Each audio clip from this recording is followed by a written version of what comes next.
first locally transmitted case of Reported Tuesday has reported community transmission of COVID-19 has tested positive for the virus. Another 5 are connected to an immune deficit. 5-day run.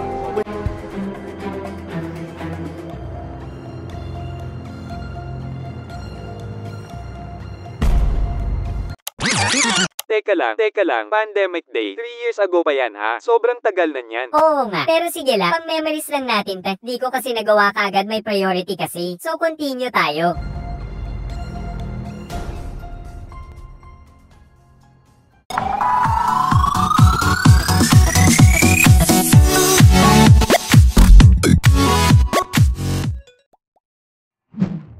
Positive yung ka-roommate namin, so SOP mag-nasal test din yung mga roommates.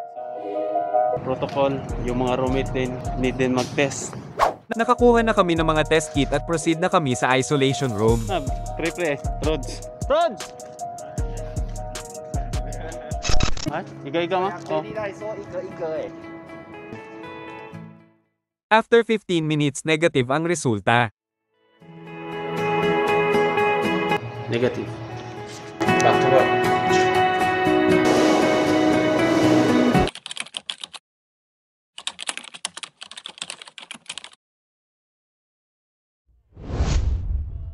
Kailangan kaming i-isolate dahil isa sa kasamahan namin ay positive sa COVID para maobserbahan din kami kung mahahawaan nga ba kami.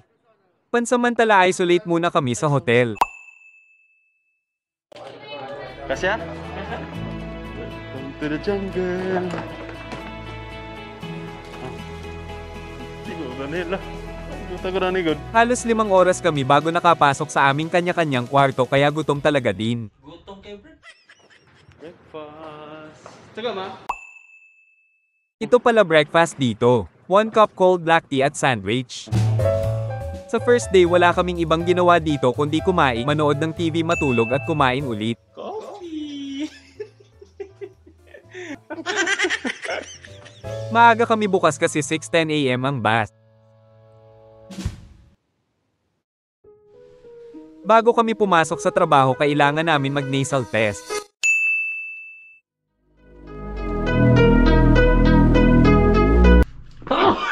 Duty juga eh. Klaro man duha ko ah. Dahil positive sa nasal test si Ronnie at day off naman si Rods, ako lang ang papasok ngayon. The next day. Mamaya aabutan ako ng test kit ng supervisor ko. So, dalawang test kit. Positive. Bakasyon na dis. Kaya uwi sa dorm kasi kukuha ng mga gamit at lilipat from hotel to all dorm isolation facility. Later that night.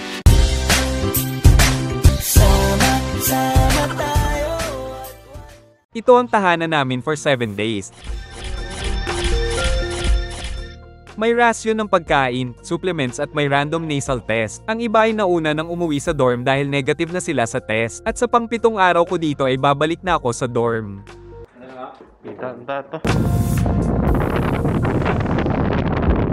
Puseb! Welcome back. Kana. Ha? Tubig yan eh. Sayang eh.